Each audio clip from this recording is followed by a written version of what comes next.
3인 3색의 정치 토론, 삼색 정치 토크. 토요일 아침 생방송으로 함께하는 CBS 주말 뉴스쇼입니다. 3부는요, 정치 얘기입니다. 이번 한 주의 정치권 주요 이슈를 3명의 서로 다른 시선으로 토론하는 시간이죠. 삼색 정치 토크 세 분 소개해드리겠습니다. 더불어민주당 김지호 대변인, 국민의힘 김종혁 전 최고위원, 개혁신당 이기인 사무총장 모셨습니다. 안녕하십니까? 네, 반갑습니다. 네. 자, 추석 연휴입니다. 네, 명절 앞두고 나오셔서 감사하고요. 네. 좀 많은 분들이 토요일 아침에도 이 정치 얘기 함께 하고 싶어가지고 귀를 쫑긋 세우고 계신데, 우선 추석 명절 인사부터 한번 청취자분들께 드리고 좀 화기애애한 분위기로 시작하면 어떨까 싶은데요. 아무래도 명절이니까 전통 규칙에 따라서 관습법에 따라서 나이 역순으로 한번 오늘은 순서를 한번 인사 소개를 하면 어떨까 싶어서 이긴 사무총장이 가장 어리죠? 네네. 제가 막내죠.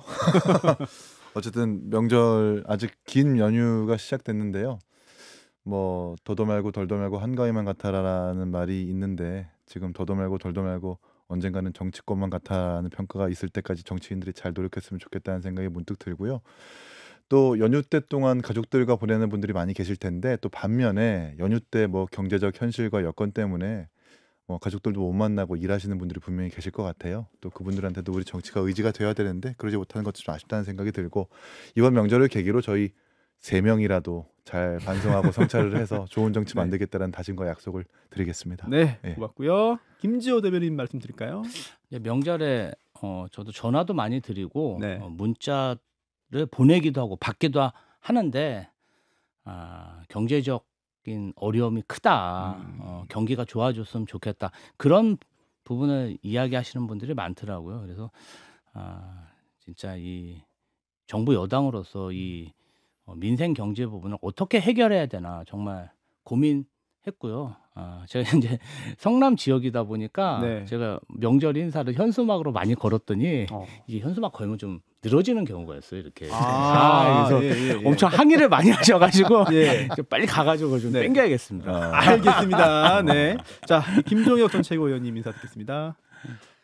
그 정치가 국민들을 편하게 해드려야 되는데 항상 고통스럽고 짜증나게 하고, 그 정치인 한 사람으로서 너무 죄송합니다. 그리고 어제 제가 이제 일산시장, 제가 이제 고향에 살고 있으니까 일산시장에 갔는데 인사드리러 갔는데 상인들 만나 뵈니까 뭐 그중에 상인 일산시장 상가연합회 회장님은 자기 접어야 될 것 같다고 이렇게 말씀을 하시고, 다른 분들 뭐 재래시장이니까 뭐 전, 떡 이런 건 되는데 나머지는 또 잘 안 되더라고요. 그러면서 굉장히 힘겨워하시는 거 보면서 정말 맨날 그 정치권에서는 자기들끼리 그 국회에 앉아서 쓸데없는 얘기나 하고 앉았고 서로 공격이나 하고 앉았고, 실제로 서민들의 삶, 물가 이런 것들에 대해서는 그 생각도 안 하는 것 같아서 정말 저도 그냥 국민의 한 사람, 정치인이 아니라 국민의 한 사람으로서 화도 나더라고요. 그래도 어쨌든 이제 추석이 돼서 온 가족 모여 앉으실 텐데 정치 얘기는 적게 하시고 싸우니까 적게 하시고 행복한 명절 맞으시기 바랍니다. 네, 감사합니다. 자, 그 세 분 뭐 성남에서 또 일산에서 또 이긴 사무총장도 또 성남입니다. 네. 아니 성남이 일단 성남에서 성남에 나온 정치인입니다. 알죠. 성남의 아들이에요.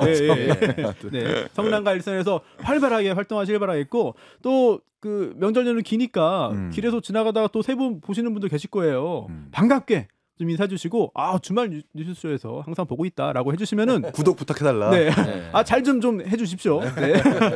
네. 아니 좀 전에 그 김종혁 최고위원께서 추석에 좀 정치 얘기 좀 가족들끼리 덜하면 좋겠다라고 약간 좀 농담 섞어서 말씀해 주셨는데 하게 되는 경우가 꽤 많아요.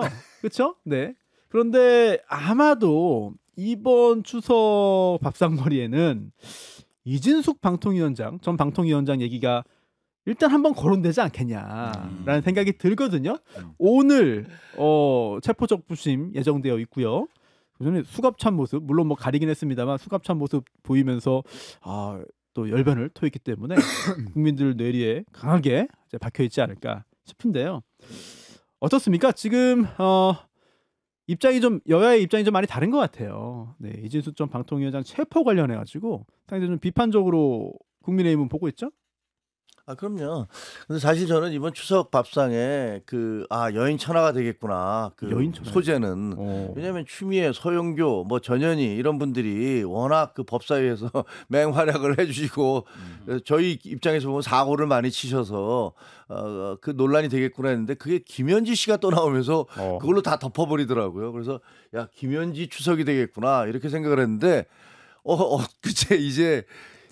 완전히 지금 뒤집어 버렸어요. 이진숙 씨 방통위원장, 이진숙 전 방통위원장을 수갑을 채워서 데려가는 모습이 온 국민에게 전달이 되면서 진짜 공포감 같은 걸 느끼겠더라고요. 이게 뭐지 도대체? 이게 대한민국 맞아? 라는 생각이 들더라고요. 이거 1960년대 문화혁명 시절에 중국이야? 뭐야? 뭐 이런 생각이 들어서 아마 이준숙 씨와 관련된 이야기들이 뭐 정치 얘기 별로 안 한다 하더라도 그 부분이 주로 화제가 될 거라고 생각을 하고요. 그런 식으로 사람을 끌어가는 게 말이 안 된다는 건 아마 저는 민주당에서도 내부적으로는 야 이거 잘못된 거다라고 생각하실 거라고 믿어요. 안 그러면 그거 뭐 이렇게 정상적인 판단하고 있다고 볼 수가 없는 거라고 저는 생각을 합니다. 네, 민주당 어떻게 보세요? 에이, 진짜 공포감을 느끼면은 우리 김정혁 전 최고위원처럼 저렇게 얘기 안 하죠. 말을 못 해요. 사실은 저희는 용기를 냈어요. 저희는 수도 없이 붙잡혀 박았기 때문에 경찰에서 출석하라고 소환을 하면 비처럼 튀어가서 소환 조사 받고 될 수 있으면 잡혀갈 거리를 안 만들려고 그렇게 노력합니다. 그래서 이재명 대표가 5번이나 안 나갔습니까? 근데 이제 우리가 이렇게 대화를 하는데 제가 이제 여당이긴 하지만 이렇게 자꾸 야당에서 말을 이렇게 중간에서 허리를 자르면 사실은 제가 왜 그러냐면 저는 괜찮은데 저희 지지자들이 너는 왜 가서 이렇게 딱 하고 쏘지 않냐. 근데 제가 뭐 선배님들인데 여당 입장에서 그러면 되겠습니까? 그래서 서로 이렇게 말할 때는 좀 중간에 말 허리를 안 잘랐으면 좋겠다 이런 생각이 들고요. 맞습니다. 이 부분 관련해서 사실은 뭐 저희가 봤을 땐 지지자들은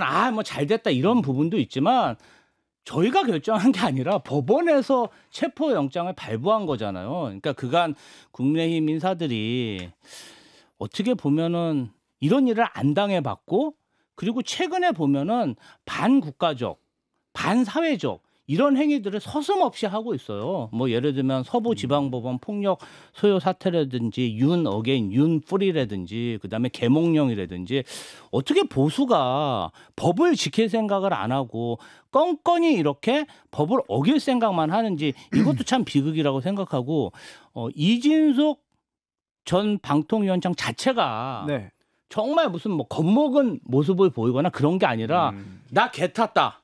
나 로또 맞았다. 개 탄 거예요? 이런 표현을 들면서 나 대구시장이에요 이제. 대구시장 맡아놨어요.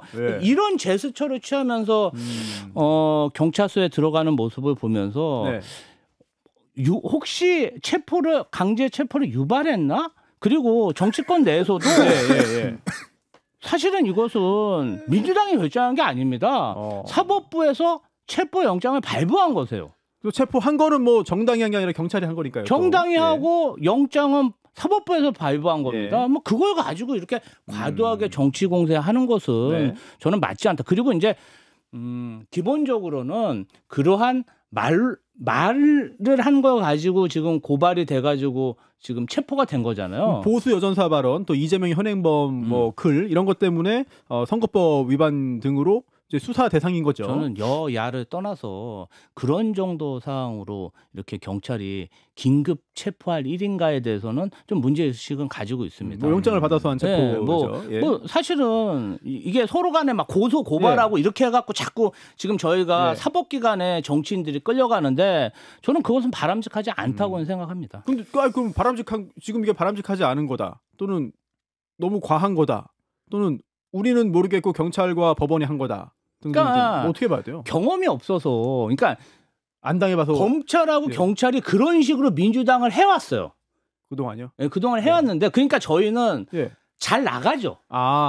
그 세 번째 됐을 때 얼른 가서 조사를 받죠. 그러니까 그렇게 예. 받으면 예. 사실은 체포까지는 안 당하는데 자꾸 이렇게 버티는 모습을 보이니까 경찰에서 강력하게 예. 대응한 것 같은데 그 자체도 뭐 이 사람이 뭐 예. 강력 범죄를 저지른 건 아니잖아요. 예. 혐의 자체가 예. 정치인으로서 좀 바람직하지는 않다고 봅니다. 아니 또 양쪽의 입장이 좀 다른 게 경찰은 6번이나 나오라고 했다라는 입장이고 또 반면 변호인 측은 아니다 그게 아니라 정식으로 오라고는 한 번이다라는 입장이기 때문에 오늘 체포정부심에서 어떻게 법원이 판단할지 기다려봐야 될 것 같은데 이기선 사무총장은 이 건 어떻게 보세요? 네, 저도 영장 이제 언론에 유포가 된 거를 배포가 된 걸 봤는데요.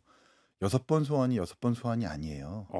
정확하게는 이제 8월 12일 날 처음에 출석 요구서를 보내서 20날 나오세요 이렇게 출석 요구를 합니다.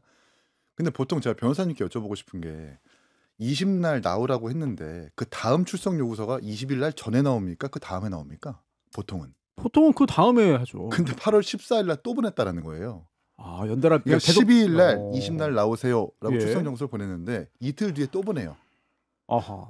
이거는 뭔가 경찰에서 회수 불리기 아니냐라는 의혹을 우리가 제기할 수 있는 거고 또 9월 9일, 9월 10일, 9월 19일 날 또 출석 요구서를 대차례 보냈다라고 하는데 이미 9월 9일 날 이진숙 방통위원장과 9월 27일 날 소환 조사 받기로 협의를 한 겁니다. 27일 날 협의를 했는데 12일 날 19일 날 왜 또 보냅니까? 근데 이게 그냥 경찰에서 뭔가 성과를 위해서 횟수 뿌리려고 이렇게 중복을 해서 보낸 게 아닌가라는 의혹이 충분히 제기될 수 있을 것 같고요.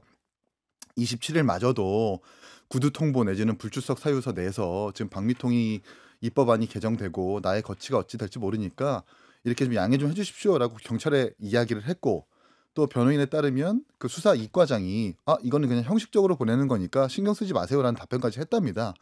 그런데 갑자기 자택까지 가가지고 긴급체포한다라는 게 말이 안 되는 거고 그리고 영장이 발부됐으니까 괜찮다. 적법한 사법부의 결정이다라고 우리 대변인께서 말씀해 주셨는데 그러면 민주당에서 과거에 김용 부원장의 압수수색 영장이 들어올 때 그리고 성남시에서의 각종 체포 내지는 압수수색 영장 들어올 때 등등 그때 이제 사법부의 영장이 발부됐으니까 문제 없다. 그러니까 우리 고분고분하게 따를게요. 그런 적은 없잖아요. 그러니까 동일한 기준과 잣대로 임해야 된다는 말씀을 드리고 싶고 비교를 안 할래 안 할 수가 없는데 과거 이재명 대표가 이제 정치인으로 계속 활동할 때 2015년에도 경기 동부연합 청소업체 특혜 때문에 검찰 소환을 요구받았었는데 불응했었었고 2016년에도 공직선거법, 2022년에도 공직선거법 또 5개 재판에서 27회 동안 불출석했었습니다. 그런데도 불구하고 강제 구인의 기억자도 검토되지 않았었던 그러니까 국민들이 봤을 때 이 사안을 보면 법은 이제 힘이 있는 자에게 흐르는구나.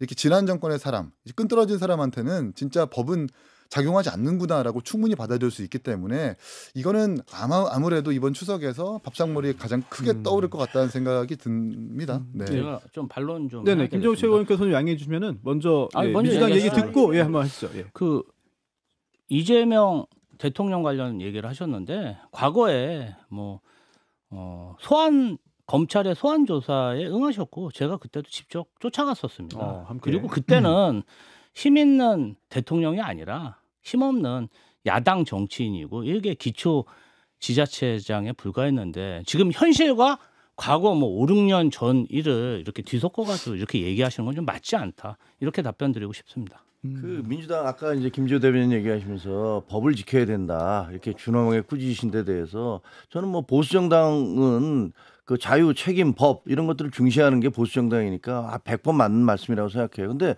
그동안에 법을 굉장히 안 지킨 건 민주당의 전매 특허 아니었습니까? 운동권 정당 뭐 길거리에서 걸핏하면 시위하면서 실질적으로는 뭐 법 자체를 갖다가 상당히 경시했던 그런 역사를 갖고 있는 게 민주당이 아닌가 싶은 생각이 들고요.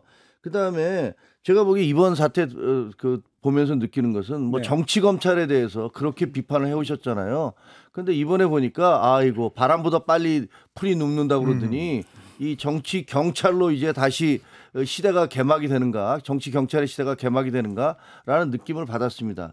불출석 사유서를 제출을 했잖아요. 이러이러한 이유로 나갈 수가 없습니다. 27일 날 예를 들면 국회에서 본인을 자르는 그런 법안이 통과되기 때문에 그걸 지켜봐야 됩니다라고 그런 사유서를 제출을 했어요. 그런데 그런 것들 아까 말씀하신 대로 법원에서 영장이 발부됐다고 그러는데 저는 법원에 과연 그런 불출석 사유서나 그동안 제출됐던 6번의 무슨 저 출석하라는 요구서가 갔었다고 그러는데 그 날짜별로 해서 그런 것들을 다 그 판사님한테 보여드렸는지의 여부는 상당히 의문이 가요. 만약에 그런 저간의 사정이 있었음에도 불구하고 영장 발부를 했다면 그분은 제가 보기엔 판사 징계 사유에 해당할 거라고 생각해요. 아니 그렇게 말도 안 되는 영장을 발부하는 판사가 어떻게 판사일 수 있습니까? 그래서 제가 보기엔 경찰이 제대로 그런 것들에 대한 저간의 설명이 있지 않았을까 없지 않았을까 싶고 그다음에 이진숙 전 방통위원장에 대해서는 지금 민주당에서 그러잖아요. 너는 찍소리도 하지 말았어야 된다는 식으로 얘기하는데 사람을 막 때리면서 때리는 사람이 아프다고 아야 소리 지르는 것도 하지 말라는 것과 비슷한 것 같아요.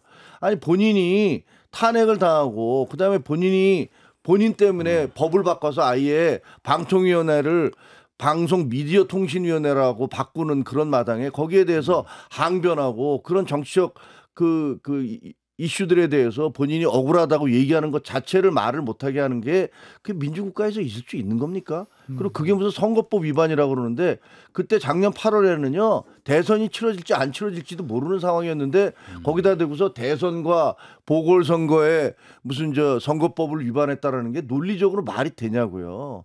그래서 이거는 완전히 경강부회고 사람 하나를 잡아넣기 위해서 일부러 저런 식의 무논리를 적용시켰다라고밖에 볼 수 없습니다. 네. 공직자가 정치적 중립 의무가 있는데 뭐 좌파 운운하면서 특정 정당을 비하성 발언을 하면 안 되죠. 당시에 좀 색이 뚜렷한 유튜브 채널에 출연해가지고 뭐 보수 여전사 발언한다든지 이런 것들 행위 자체가 좀 부적절하다는 판단을 많이 밝긴 했습니다. 그리고 이분은 방송통신을 관장하는 방송통신위원장이잖아요. 그냥 일개 공무원도 아니고 굉장히 중립적이어야 하고 방송과 통신에 있어서 그러한 영향을 막아야 될 사람이 그런 얘기를 하고 다니니까 사실 공직자로서 죄질이 좋은 건 아닙니다. 막아야 될 사람이 그러고 다닌 거잖아요. 그리고 상당한 영향력이 있는 사람이고. 그리고 네. 저희가 과거에 집회 시 선배님들이 많이 하셔가지고 그런 경험들이 있으니까 저희는 법을 잘 지키려고 노력합니다. 오히려 요새 네. 보수에서 반국가적 행태를 자꾸 하는데 그게 정말 보수의 얼굴인가 이런 생각이 들어. 아니 그렇게 반국가적인 활동하면요. 체포 당해요. 그래서 저는 그거를 참 안타까워서 그래요. 아니 경찰이 사유서 낸다고 그거 안 봐주는 것이요. 그걸 아무리 내봐요. 그냥 체포하면 땡이지. 그래서 자꾸 그러면 체포 당하시니까 저 마음이 아파서 그러시지 말아라. 오라 그러면 가서 그냥 하루 종일 진술을 하면 돼요. 별것도 아닌데. 아니, 근데 이제 그걸 왜 거부합니까? 그렇게 생각해요. 이게 두 개의 혐의인데요. 공직선거법 위반 혐의랑 이제 배임, 그러니까 법인카드 관련해서 문제까지 있잖아요. 근데 법인카드 관련해서는 대전 유성서에서 4회 동안 성실하게 출석을 해서 조사를 받은 적이 있고요. 공직선거법 위반이라는데 우리 김종혁 최고 방금 말씀하셨지만 그때는 대선이 있을지 없을지도 모르는 상황이었고 민주당이 탄핵해버리는 바람에 직무가 정지된 상황이었습니다. 그런 상황에서 유튜브에 나가가지고 자신의 의견을 표출한 것이 공직선거법 위반이고 체포할 거리라고 생각을 한다면 이 뭔가 선거에 대한 의견 표출이 질식되고 말 거예요. 그리고 얼마 전에 조국혁신당의 정당 토론회에서 이문정 검사 같은 경우는 출석해서 뭐라고 했습니까? 검찰 개혁 오적이라고 하면서 노골적으로 본인의 정치적 의견을 표명했어요. 근데 그런데도 불구하고 전 그럴 수 있다고 보거든요. 그런데 굳이 이진숙 위원장이 이렇게 뭐 출석 요구도 좀 이상하게 보내놓고 이렇게 체포하는 것이 과연 가당키나 한 것인가? 물론 이진숙 위원장에 대한 호불호를 어떻게 생각할지 모르겠지만 본인의 어떤 직무 정지된 상태에서 의견 표출을 가지고 이렇게 자택까지 가서 긴급 체포하는 것은 이거 너무 과한 행위가 맞다라는 말씀을 드립니다. 이문정 검사장은 공무원 아닙니까? 공무원이죠. 네. 그것도 검찰 공무원 아닙니까? 제가 답변해도 되나? 네. 그리고요 또 법무부 하나 장관이 그래서 앞으로 그런 이야기 하면 안 된다. 벗어난 일이다. 경고까지 했잖아요. 그래서 수갑 안 채웠잖아요. 그래서 그 사람한테 통지서 보내갖고 수갑 채웠습니까? 국민의힘이 고발도 안 하셨잖아요. 아니 그런데 고발하셨어요? 고발하는 게 정상입니까 그게? 고발 안 하셨잖아요. 민주당이 지금 이진숙 씨에 대해서 그렇게 쫓아내면서 수사가 들어가고 기본으로 이진숙 씨가 조사할 수가 있죠. 거기에 나가서 그런 유튜브에 나가서 얘기하는 게 적절하다고 생각하지 않아요. 그런데 그렇다고 하더라도 지금 민주당이 하는 그런 행태가 그게 정상적이라는 생각은 들지 않고요. 그리고 지금 뭐 반국가 사범 계속 얘기하시는데 저는 뭐 1980년대 뭐 군사 정권으로 다시 돌아간 줄 알았습니다. 그때 반국가 사범 얘기 하도 많이 들어서. 그리고 윤석열 전 대통령 거기 개헌 포고령에 보면 반국가 사범을 일거에 척결해서 지금 그거 따라가십니까 지금? 뭐가 반국가 사범이에요? 그게 무슨 유튜브에 나와서 자기에 대해서 가해지는 탄압에 대해서 비판한 게 그게 무슨 반국가 사범까지 갑니까? 반민주당 사범이라면 제가 이해가 되겠습니다. 이게 반국가입니까? 민주당이 국가입니까? 김종혁 최고위원님 자꾸 민주당이 구치소에 구류한 것처럼 이렇게 얘기하시는데 경찰 공권력이 한 거고 경찰에서 소환 조사에 대해서 네. 소환 조사를 하면 그건 어느 국민이나 소환 조사에 응하는 게 맞습니다. 범죄 혐의를 받고 있으면 본인이 가서 소명하면 될 문제잖아. 그걸 왜 본인이 계속 안 거 자기 사정에 따라서 버티다가 공권력가 분쟁을 일으키고 그렇게 와가지고 내가 무슨 독립운동가처럼 하는 것 자체가 그게 고위공직자로 맞지 않는 행위죠. 그리고 아까도 뭐 얘기하시는데 저희가 뭐 검찰의 부당한 압수수색 관련해서 결론적으로는 다 협조를 했습니다. 제가 다 문 열어드렸어요 그때 당시에. 그래요? 당대표실도 문 제가 열어드려. 빨리 가서 가져갈 거 있으면 가져가시라고. 예. 아니 그래야 안 잡혀가요. 그렇게 막 국민의힘처럼 막 뭐 법원 서부지방 법원 가가지고 네. 이거 뭐 별 처벌 안 받았어. 네. 그런 자꾸 지지자들한테도 그런 뉘앙스를 주지 마세요. 그래서 처벌을 받고 있잖아요. 그래서- 안타까워서 하시는 말씀이에요. 그래서 이재명 대통령은 5번이나 검찰에서 소환하는데 안 갔습니까? 근데 이 하도 지금 많이 소환, 뭐 몇백 번 소환 당한 중에 5번 얘기하지 마시고 제가 당대표로 모실 때는요 꼬박꼬박 다 저기 단식 투쟁 중에서도 2번 불려갔습니다. 근데- 왜곡하지 마십시오. 네, 이기삼 소장 얘기 네, 듣죠? 이준호 대변인 말씀은 이제 우리가 정확하게 좀 기록과 수치를 여기 열거하지 못했기 때문에 저렇게 그냥 다 응했다고 말씀하시는데 조그만 기사를 찾아보면 이재명 대표도 검경에 소환 불응했었던 사례가 굉장히 많고 당장 재판에서도 27회나 불출석했고요. 그리고 영장과 관련해서는 우리 김민석 총리부터 과거에 민주당이 나서가지고 영장 집행을 막았었던 전력이 있고 또 김용 부원장도 마찬가지로 그때 압수수색 영장 집행 못하지 않았습니까? 민주당이 했습니다. 막아서 했습니다. 못했으니까 그런 사례가 있으니까 지금 이제 이진숙 위원장을 향한 법원 영장이 적법하고 당연히 사법부의 결정 맞는 말이죠. 근데 그 잣대가 민주당을 향해서도 좀 적용이 됐으면 좋겠다는 생각이 먼저 들고요. 그리고 지금 검찰청 폐지되면서 경찰의 어떤 비대해진 권력 때문에 많은 국민들이 우려를 하고 있는데 이렇게 좀 과하게 좀 이례적으로 체포하는 상황에 대해서 민주당이 만약 좀 우려스럽다 혹은 이렇게 하면 안 된다라는 의견을 표출해 주신다면 아마도 지금 민주당이 추진하는 검찰청 폐지, 검찰의 개혁에도 좀 더 힘을 받지 않을까라는 말씀을 좀 조심스럽게 제가 드립니다. 사실이 아닌 말씀을 하셔서 네, 김조 대변인 말씀드리겠는데요. 이야기 듣고 다음 주로 갈게요. 일주일에 사회에 200회 넘는 재판 중에 27회 빠진 거랑 윤석열 내란숙의 피의자처럼 14번 재판 중에 12번 빠진 거는 저는 본질이 다르다고 생각하고요. 그리고 민주당에서 검찰에서 압수수색 들어온 거 중에 물론 처음에 거부 의사를 표한 적은 있지만 대부분 다 압수수색 해 갔습니다. 그리고 협조했고요. 저희가 협조 안 했으면 아마 다 잡혀갔을 거예요. 그 부분은 오해 없으시길 바랍니다. 근데 네. 이진숙 위원장은 바로 체포됐는데. 네. 거부하니까 압수수색. 국민이 막지. 거부하니까 본인 체포된 거 소환 아니에요. 요구를 거부한 것과 체포영장을 집행하는데 그걸 거부하는 건 다른 얘기죠. 아니 그래서 체포영장이 다 발부가 집행을 돼서 했어요. 저희는 거부하지도 않았어요. 그러니까 하루 거부하지도 이틀 않고. 만에 네. 다 가지고 가셨어요. 아니 그 추석에 모여서 정치 얘기 하지 말자 그랬는데 아마도 저희 예상대로 이진숙 전 방통위원장 이 체포 얘기가 분명히 나올 것 같습니다. 지금 오늘 분위기를 보니 분명히 나올 것 같고요. 네, 특히나 이제 중도층의 민심에 큰 영향을 주지 않을까라는 생각이 드는데 법원의 판단이 남아 있으니까요. 오늘 체포조 표심 관련해서 법원의 판단이 나오면 또 여론이 한번 흔들리지 않을까라는 맞습니다. 생각까지 하면서요. 저희가 그 김현지 비서관 얘기를 비롯해서 여러 가지 얘기 준비되어 있거든요. 요거 지금 광고 한번 듣고 돌아와서 진행하는 게 좋겠습니다. 토요일 아침 생방송으로 함께하는 CBS 주말 뉴스쇼 3부 삼색 정치 토크 시간입니다. 이진숙 전 방통위원장 얘기로 시간이 거의 절반까지 가까이 지났거든요. 네, 이게 결과적으로 어느 정당, 어느 세력, 누구에게 이룰까 저도 굉장히 좀 궁금하고요. 아마 다음 주에도 이 얘기를 좀 하게 되지 않을까라는 생각이 좀 들기도 합니다. 자, 주제 좀 바꿔서 국민의힘에서 이런 얘기를 했어요. 이진수 전 방통위원장 관련된 이 체포가 국면 전환용이다. 이슈로 덮은 거다. 이게 뭐냐면 김현지 비서관 관련해 가지고 뭐 이거 출석을 하냐 안 하냐 놓고 논란이 있으니까 다른 걸 팍 터뜨려 가지고 이거 좀 관심에서 좀 벗어나게 한 거 아니냐. 이런 얘기가 국민의힘에서 계속 나오고 있습니다. 자, 실제로 또 그렇게 생각을 하시는 겁니까? 김정일 최고위원님? 저는 동의는 안 해요. 예, 개인적으로 동의하지 않으시고. 개인적으로 동의하지 않습니다. 예.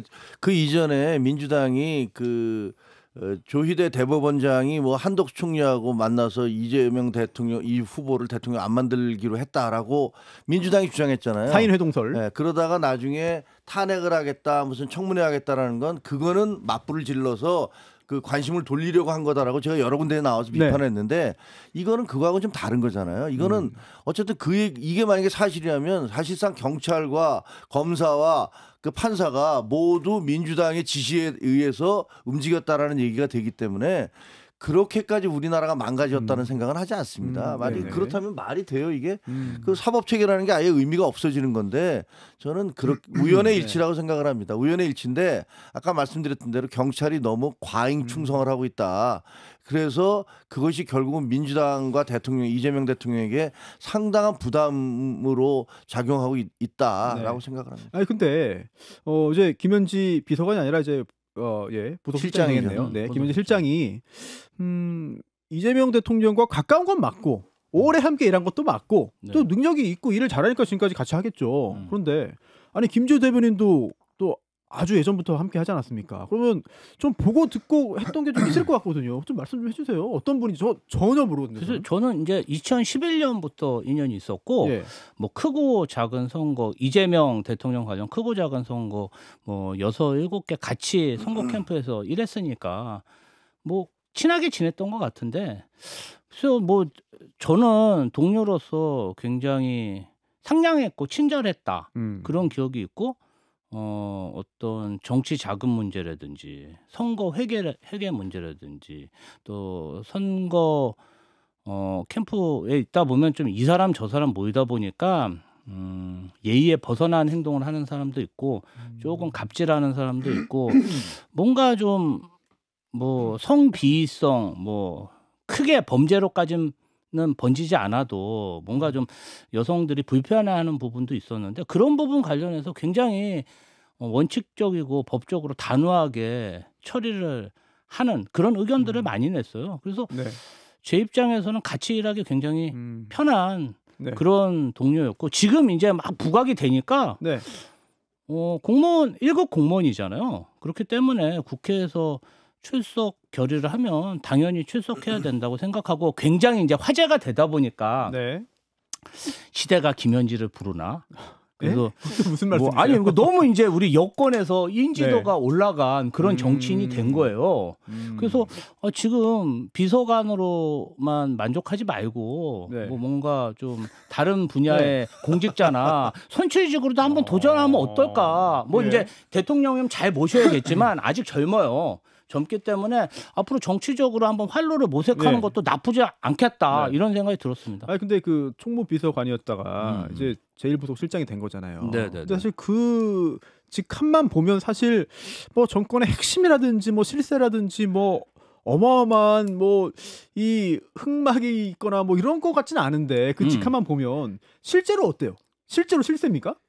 아니 실제로 대통령하고 각별한 사이는 맞죠. 근데 각별하다고 다 실세는 아니니까요. 아니 그리고 이제 오랜 기간 실무적으로 대통령을 보좌했던 인물들이 제가 볼 때는 2-3명뿐이 안 돼 지금 대통령실에 이제 대통령 자체가 뭐 이렇게 그 어떤 이제 저 역시도 오래 했지만 이제 어느 시점에 가서 분가를 한 거잖아요.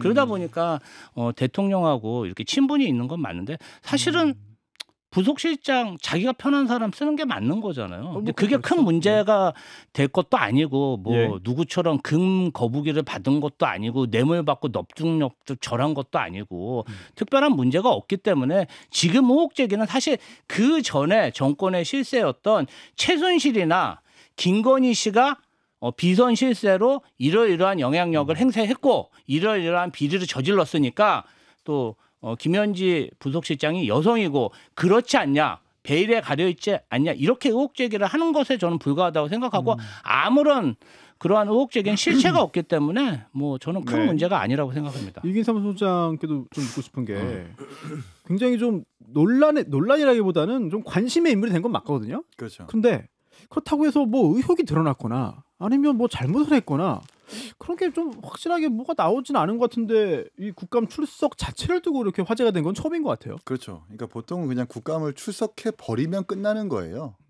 그러니까 이제 어쨌든 국민들이 권한을 위임해준 국회의원들의 부름에 응하느냐 안 응하느냐가 사실 논란의 가장 큰 축이고 막상 이제 김현지 씨가 출석을 해버리면 되게 힘이 빠지고 사실 이슈가 푸슉하고 힘이 꺼질 겁니다. 왜냐하면 지금 운영위의 그 운영위원장이 김병기 원내대표예요. 김병기 원내대표 입장에서는 김현지 총무비서관, 그러니까 지금은 부속실장이죠. 이 사람을 적극적으로 두둔하지 않으면 당내에서 큰 곤란을 겪을 수 있고 또 김현지 씨가 사실 이슈가 없었던 것은 아닙니다. 예를 들면 과거에 성남에서 문자 발송한 사건이라든지 아니면 뭐 경기도청에서 좀 녹취록이 공개가 되기도 했지만 배소연 씨한테 전화해가지고 뭐 정보를 다 밀어라 나중에 하드 갈아 끼겠다라고 하는 취지의 녹취록이라든지 하는 등등의 이슈는 있는데 이걸 가지고 만약에 운영위 국감에서 국민의힘이 제기했을 때 분명히 민주당 의원들은 쌍수 들고 이거 방어할 거거든요. 뭐 파행을 한다거나. 그래서 아마 그런 기조와 전략을 세웠기 때문에 이번 주 초에는 안 나온다고 기류가 있었지만 이번 주 말 정도에 나온다라고 지금 뭐 박지원 의원부터 우상호 정무수석까지 그러고 있는 건 아니에요. 그렇게 전략을 세웠으니까 바뀌었다라는 생각이 들고 전 김지호 대변인 말씀 들으면서 네. 김지호 대변인 서운하신가? 네? 서운하신가? 그러니까 제가 알고 있기로는 김현지 씨가 출마를 생각하는 것은 한 번도 없다고 전 들었거든요. 근데 이렇게 총무비서관도 하고 부속실장 자리 뻔히 잘 일하고 있는 사람을 네. 출마시키려고 하는 것은 그 자리는 내 자리다. 내가 들어갔었어야 된다라는 그런 좀 부러움이 느껴지고 그리고 얼마 전에 CBS 한판 승부에서 우리 김지호 대변인이 그런 말씀하셨어요. 제초제 역할을 했다 김현지 씨가. 그 의미가 뭐죠? 제초제, 그러니까 뭐 걸리면 죽는다라는 거겠죠. 그러니까 법과 원칙에 따라서 잘 처리했던 사람이라고 하면서 어떤 말씀을 곁들이셨냐면 네. 김혜경 여사와 접점 역할을 했다. 뭐 이런 말씀하시는데 가만히 생각해 보면 김현지 씨는 총무비서관이고 도청에서도 그냥 비서관이었는데 네. 사실상 사인이라고 하는 영부인 내지는 도지사의 아내에게 접점 역할을 할 게 뭐가 있죠? 어찌 보면 이게 야당 입장에서는 이게 비판거리가 될 수도 있어요. 아니 배소연 씨 같은 경우에도 도청의 녹을 먹는 혹은 국가의 녹을 먹는 공무원인데 이 총무비서관이 사실상 사인인 이 와이프와 접점 역할 편하게 생각한다라는 그 평가를 해봐야 이게 뭔가 김현지 씨도 그렇고 김혜경 여사한테 뭐가 좋을까? 그러니까 지금 그러니까 지금 여당이 민주당이 좀 똑똑하게 이 일을 좀 지혜롭게 처리했으면 좋겠다고 생각하는 게 그냥 부르면 끝나는 겁니다. 불러서 성실하게 답변하고 모르는 부분은 그냥 모른다고 솔직하게 답변하는 것이 그냥 제일 좋은 이상적인 모습이거든요. 근데 자꾸 신주단지 모시듯 막 숨기고 은폐하고 억지로 그렇게 두둔하는 모습들이 계속 이어지면 야당은 가만히 있는데 이 김현지 씨의 존재감을 스스로 키우는 것은 민주당이 될 수 있다는 생각이 들고 과거에 이재명 대통령이 뭐라고 했습니까? 가까운 자리라고 한 자리씩 주면 최순실 된다. 뭐 이런 말씀하셨어요.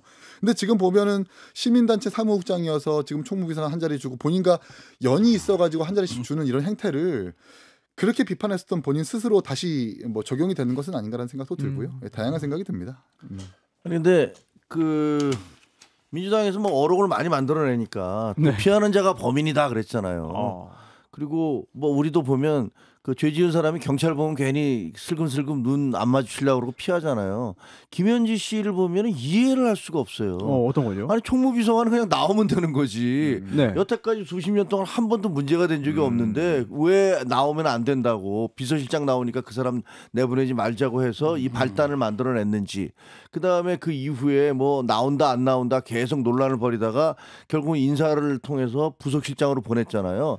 그런 걸 보면 저는 뭐 구체적인 건 잘 모르겠어요. 근데 이분이 진짜로 공개적으로 TV에 나와서 온 국민의 얼굴을 알게 되고 답변하는 태도를 들었을 때 뭔가 문제가 될 만한 것들이 제보가 되거나 뭐 이럴 만한 게 있나? 뭐 국민들에게 숨기고 싶은 뭐가 있나? 그런 생각이 들어요. 그 뭔지는 모르겠어요. 근데 그러지 않으면 왜 저렇게 도저히 상식적으로 이해가 되지 않는 짓을 할까라는 느낌이 들어서 물론 저도 구체적으로 뭐 제일 잘하는 게 이기인 총장이 잘할 텐데 예. 거기에 얘기하신 대로 뭐 몇 가지 과거에 무슨 뭐 문자를 발송을 했다든가 녹취록에 등장했다든가 이런 게 문제가 되기는 하겠지만 그것만으로 저렇게 안 나온다고 그럴지 그거는 잘 모르겠어서 사실 들어오기 전에 우리도 한참 얘기를 했어요. 왜 안 나오려고 그럴까 예. 궁금합니다. 네. 네. 일단은 이기인 사무총장님이 좀 이렇게 표현을 하실 때 제가 하지도 네. 않은 말을 가지고 했다고 뭐요? 주장하는 게 저는 저랑 접점이 김혜경 여사랑 없다고 했고 김혜경 여사가 김현지 비서관을 여성이다 보니까 좀 편안하게 생각했던 것 같다 이렇게 예. 표현을 했어요. 그래서 뭐 이분이 막 무슨 김현지 비서관이 김혜경 여사를 보좌하고 그랬던 게 아니라 네. 배우자가 어디 가 있으면 누구한테 물어볼 수 있는 거 아닙니까? 그걸 네. 김현지 비서관한테 물어볼 수 있는 거잖아요. 그 부분을 말해. 과거에요. 예, 예전에. 그래서 예. 편안하게 생각하는 것 같다. 그렇게 예. 제 의견을 드린 거고요. 네네.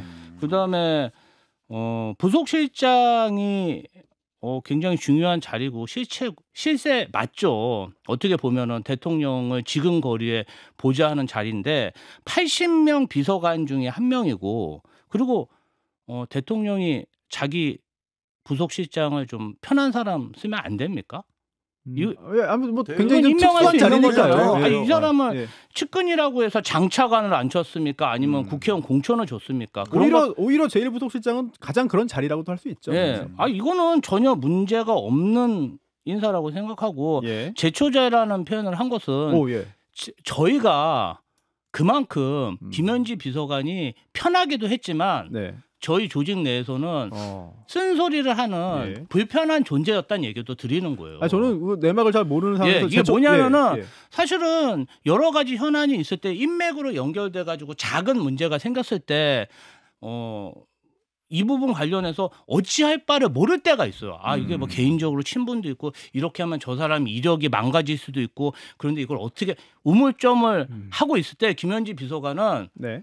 그걸 왜 너희들끼리 우물쭈물 하냐. 원칙대로 법대로 처리해야지. 그래서 그렇게 단호하게 처리해서 사실 미움받는 것도 있었습니다. 제초제가 잡초를 없애는 거잖아요. 그렇죠. 그러니까 예, 뭐 예. 단칼에 막 처리한다. 그런 원칙대로 긍정적인 한다. 편이 있었고 예. 사실은 이 부분 관련해서도 대통령한테도 쓴소리 많이 했던 걸로 제가 기억합니다. 뭐 그래요? 대통령이 뭔가 정도에 벗어났거나 예. 본인 의견 자기가 생각하기에 맞지 않는다고 생각하면은 네. 직언을 했던 그런 비서관이라고 생각하고 나오고 안 나오고는 사실은 그렇습니다. 뭐 사유서를 본인이 나 못 나가겠어 그런 게 아니라 민주당에서는 김현지 비서관 국회 출석을 어떻게 보면은 협상의 카드로 봤던 것 같아요. 국민의힘에서 크게 보기 때문에 뭔가 좀 내놔라. 정부 조직 개편안 관련해서 한번 협의를 한번 해보자. 근데 이제 국민의힘에서 안 받았죠. 뭐 사실은 개인적으로는 이런 논란이 뭐가 좋겠습니까? 일하는 데 있어서. 그래서 민주당에서 협상의 카드로 썼기 때문에 본인이 거부한 것은 아니다. 이런 말씀을 드리고요.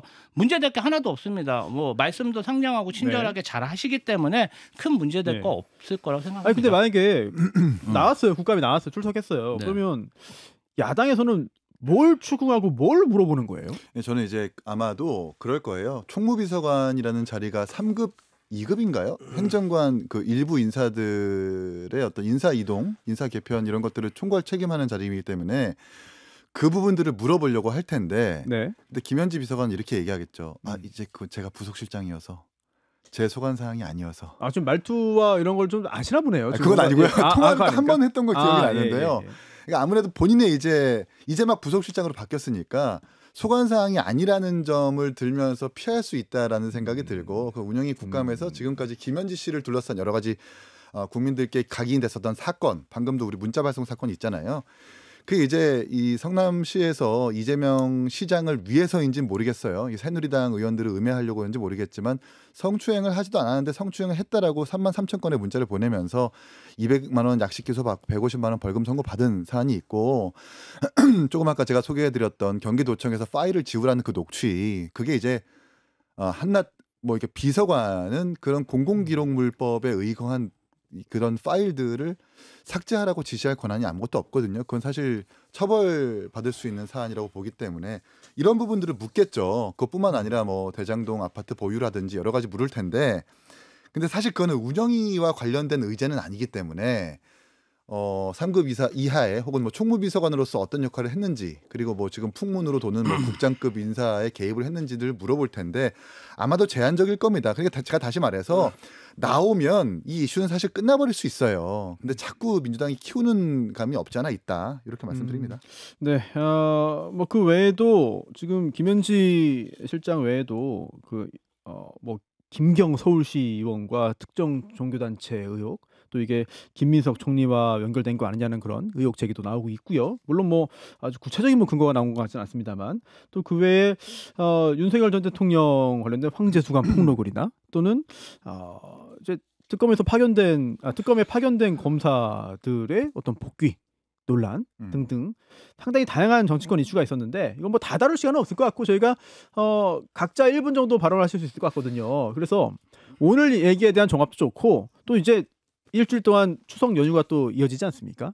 이 과정에서 세 분 개인이나 또는 소속된 정당이 뭘 어떻게 해야 되겠다, 뭘 어떻게 하는 게 앞으로 이 국면에서 좀 더 주도권을 잡고 갈 수 있지 않겠느냐, 이런 분석이나 전망이나 제안이나 호소나 등등등 하시고 싶은 말씀이 많을 것 같거든요. 제가 좀 한 말씀. 네네. 저 지금 김현지 비서관 관련해서 그래도 옛 동료였으니까 네. 팩트가 아닌 것은 좀 말씀드려야 될 것 예, 같고, 좋습니다. 그 김현지 비서관 문자 관련해서는요, 2013년에 1월 3일에 그때 당시에 다수당했던 국민의힘 시의원들이, 성남 시의원들이 준 예산을 편성한 거예요. 네. 그래서 장애인 단체들이 기자회견 가는데 장애인 단체들 그 보조금이 끊기는 일이 생기잖아요. 항의하다가 성추행으로 고발된 사건에 대해서 김현지 비서관이, 물론 이제 좀 성급했다고 생각합니다. 근데 장애인 단체들 얘기를 듣고 이제 본인이 좀 이 부분 관련해서 좀 나서야겠다는 생각을 했던 것 같아요. 공직자가 네네. 아니었고 민간 단체다 보니까 네. 뭐 그런 것을 했는데, 마치 그게 무슨 대장동 관련된 건인 예. 것처럼 얘기한, 대장동 그 이후로 4, 5년 전 일이에요. 그건 좀 맞지가 않다. 그리고 대장동에 김현지 총무비서관이 아파트를 보유하고 있는데 그 분양 신청해서 분양 받은 게 죄입니까? 문제되는 건 아니다. 문제되는 거 네. 아닌데 뭐 그 대장동이라고 해서 뭐 특별한 의혹도 아닌데 이런 얘기를 한다는 게 전 좀 웃기다고 생각합니다. 또 이제 예. 대장동이라는 용어만 나오면 일단 뭐지 하는 프레임이죠, 그런 한마디로. 뭐 그런 예. 그런 정선이 있죠. 물론 당연히 아마 검찰인가 경찰 수사에서 무혐의가 났을 텐데, 근데 그 대장동의 여러 블록 중에 하필 화천대유가 시행한 블록에서 정진상 실장, 김현지 씨, 박영수 특검이 받은 거예요. 근데 이거는 누가 봐도 이상하죠. 상식적이진 않죠. 뭐 그런 말씀을 드리고, 네. 그때 당시 이제 성추행으로 지목됐었던 사람이 이덕수 시의원인데, 이덕수 시의원 제가 직접 통화를 해보니까 이렇게 2층 본회의장 앞에서 기자회견 하지 마시고 1층에서 나가서 하시라고, 그러니까 어깨를 이렇게 밀었대요. 근데 그게 저 성추행이에요 이러면서 고발이 된 건데, 그 고발이 사실 무혐의가 났고, 그걸 가지고 뭔가 무죄 추정의 원칙도 아니고 당장 그렇게 괴문자를 발송했다라는 것은 당연히 비판받아야 되죠. 그리고 그때 당시에 성남시로부터 보조금을 받는 시민단체 사무국장이었기 때문에 그 부분은 당연히 비판받아야 되는 것이라고 저는 생각을 하고요. 네. 어쨌든 출석을 해서 나와야 될 의무가 있습니다. 이 김현지 씨는 국민들의 세금으로 월급을 받는 공직자이기 때문에 최소한의 그런 의무와 도리는 다 했으면 좋겠다는 말씀을 드립니다. 네. 자, 마지막으로 김정혁 최고위원 말씀 듣겠습니다. 일단 우리 당에도 좀 당부하고 싶은 게, 우리 네. 당에서 그 극우 유튜버들 그리고 윤 어게인 세력과 좀 단절을 했으면 좋겠어요. 그래서 국민의힘이 합리적인 보수 그리고 대안 세력으로서 자리 잡았으면 좋겠다라는 바람을 가지고 있고요. 그다음에 민주당에 대해서는 사실 저는 처음에 인수위도 없이 출범했기 때문에 뭐 인사라든가 이런 것들에 대해서 이렇게 너무 몰아세우는 것은 옳지 않다. 그리고 어느 정도의 허니문 기간이 필요하다라고 얘기를 했었어요. 그런데 그 이후에 진행되는 거 보니까 특히 당에서 정청래, 추미애 뭐 이런 분들이 계속 나가는 걸 보면 정말 막 가도 너무 막 간다. 이거 민주주의라는 것들을 어떤 식으로 생각하는지, 정당 정치를 뭘로 바라보는지, 이런 의구심을 많이 가질 수밖에 없어요. 그래서 이 어쨌든 집권당이 됐지 않습니까? 과거에 운동권 정당 아니잖아요. 그럼 벌써 몇 번째 집권, 세 번째 집권 아닙니까? 그럼 제발 집권당답게 좀 그 관용도 가지고 그리고 뭐랄까 국정 운영에 대한 책임감도 가지고 아이 무슨 대통령 다 쫓아냈는데 대법원장이 뭐라고 이게 당 대표가 할 얘기입니까? 예? 그리고 윤석열 오빠가 왜 나옵니까? 이렇게 정치 자체를 희화시키고 바닥으로 끌고 가는 짓 좀 제발 좀 하지 말아 주셨으면 좋겠다. 네. 국민으로 살기도 창피하다. 이런 말씀 드립니다. 명심하겠습니다. 네, 알겠습니다. 네. 네. 아니 명심하겠습니다로 오늘 내 분위기 대반전됐어요. 네, 네. 네 번째 집권입니다. 네, 그렇습니다. DJ까지 네 번째. 네. 네. 자, 세 분 바쁘시지만 네. 국민들을 위한 정치 꼭 해주시길 바라면서 명절 잘 보내시고요. 명절하십시오.